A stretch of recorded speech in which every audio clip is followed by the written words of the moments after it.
Bonjour à toutes et à tous. Massali en garde à vue à la section de recherche de Colobane. Le libéral est accusé de diffamation par la gendarmerie.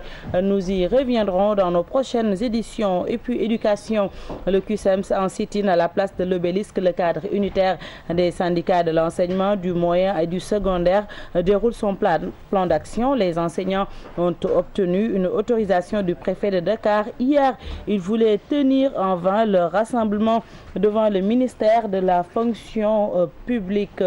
Après les multiples grèves des syndicats du moyen secondaire, le ministre de l'Éducation nationale réagit. Il indique que les négociations étaient bien avancées. Pour lui, le moment n'était pas à la grève. Serigne Mbaye Thiam renouvelle sa ferme intention de négocier avec les syndicats.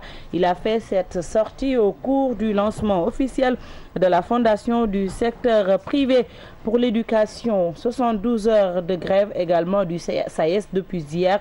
Le syndicat autonome des enseignants du supérieur poursuit son combat pour le respect du protocole d'accord signé en 2011 et la non-application de la loi 4 portant réforme des universités publiques. Les étudiants outrés par cet arrêt des cours appellent à des négociations.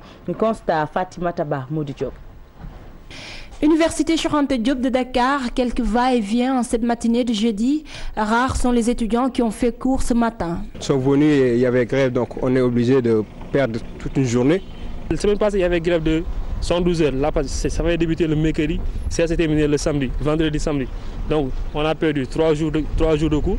Une grève de 72 heures à partir de ce jeudi et le mot d'ordre a été suivi selon le syndicat autonome des enseignants du supérieur. Ce que nous avons remarqué un peu partout, que ce soit à l'ECA, à l'INSEPS, à la FASEC, à la faculté des lettres, à la faculté de droit, ce que nous avons remarqué un peu partout, c'est que le mot d'ordre est massivement suivi. Le SAES poursuit son combat. Il exige le respect du protocole d'accord signé en 2011 et la non-application de la loi cadre portant réforme des universités publiques. Infléchir le gouvernement par rapport à notre protocole, par rapport à l'application de notre protocole d'accord, par rapport à la révision de la loi 4. Les étudiants qui se considèrent comme les seuls perdants de ce bras de fer entre le gouvernement et les enseignants du supérieur appellent à des négociations. Je pense que c'est quelque chose de déplorable. C'est inacceptable, puisque les enseignants ne doivent pas aussi arriver à un certain niveau où ils vont faire des grèves qui, à la longue, vont perturber l'année scolaire. Donc il faudrait que, par aussi patriotisme, qu'ils sachent que c'est leurs enfants qui sont dans les universités et qu'ils essayent donc en cela de faire en sorte de limiter les grèves. Mais aussi l'État a sa part de responsabilité là-dessus aussi. Le SAES ne compte pas reculer. Les enseignants estiment que l'État ne fait aucun effort. Même la rencontre qui était prévue ce vendredi a été reportée par le ministère.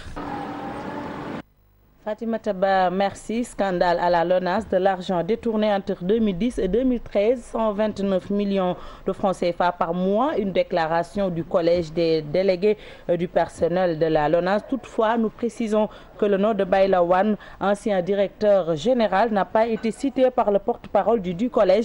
En point de presse hier, la rédaction de la télé Futur Média par ma voix s'excuse auprès du principal concerné et de nos téléspectateurs.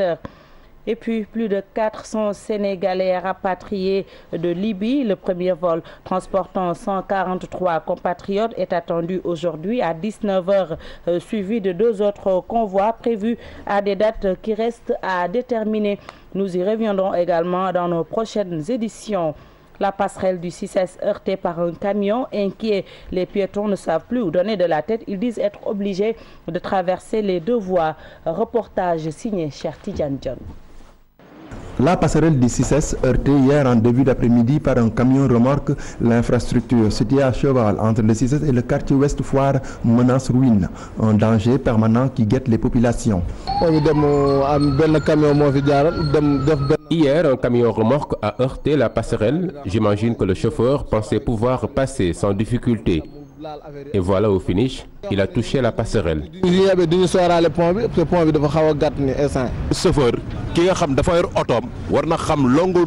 Un chauffeur doit être vigilant. Il doit regarder ce qui est devant lui. Cependant, il y a de ces chauffeurs qui ne méritent pas leur permis de conduire. Ici, l'insécurité règne en maître. Les habitués qui empruntent la passerelle nagent dans un tourbillon total. Inquiets, ils demandent des solutions urgentes. Les piétons envahissent littéralement la rue pour traverser, ce qui est imprudent, souligne-t-il. Je constate que la traversée par la passerelle n'est pas permise et qu'il faut traverser par la route. Ce qui pose quand même quelques petits problèmes de sécurité. Il va falloir peut-être que les autorités réagissent assez tôt pour pouvoir permettre aux gens de traverser sans problème. C'est pas prudent de toute façon, hein. Pas prudent. Il y a un problème de sécurité qui se roule.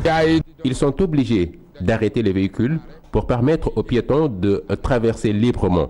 C'est dangereux car certains chauffeurs ne laissent pas les piétons traverser parfois. Momentanément barrés, les piétons sont obligés de se faufiler entre les véhicules. En attendant, les habitants prennent leur mal en patience et réclament une solution avant que le pire ne se produise. Cher Tidiane Dione, merci. Et puis pour finir, sport, défait à domicile, 2 buts à 1 par la Sunéor lors de la 11e journée de Ligue 1. Ouakam concède sa première défaite de la saison et perd dans la foulée son fauteuil de leader. Niary Tally, vainqueur du stade de Mbour, 3 buts à 0, occupe provisoirement la 2e place du classement en attendant la sortie de l'AS Douane. Pape Cheikh Diak, Younous Diatta. Fin de série pour l'US Ouakam. Le club lébou, jusqu'ici leader invaincu de la Ligue 1, a concédé son premier revers de la saison lors de la 11e journée. La Banda Papa Latir Ndiaye a été défaite sur la marque de 2 buts à 1 par la Sunéor de Diourbel. Abba Talib Fall, coach de l'USO, relativise. C'est une défaite qu'on accepte, d'autant plus que c'est des choses qui arrivent dans le football.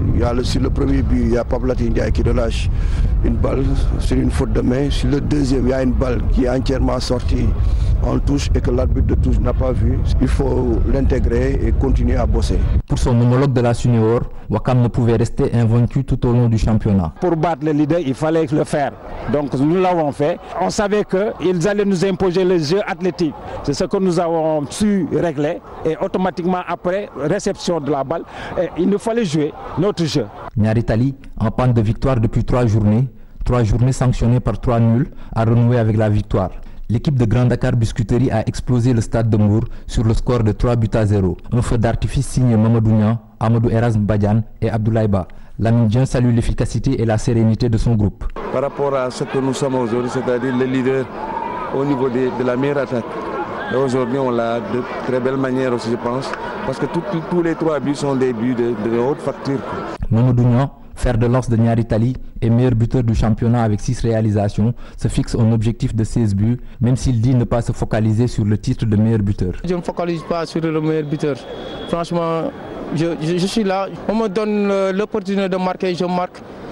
Mais mon objectif principal, c'est de marquer plus de 15 à 16 buts cette saison. Ouakam, 18 points, perd ainsi son fauteuil de leader au profit de Djambar, vainqueur de Guédiawaye FC 2 buts à 1. Niary Tally, pour sa part, grimpe à la 2e place en attendant la sortie de l'AS Douane.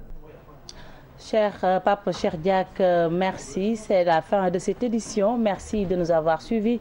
Très bonne journée à toutes et à tous. Au revoir.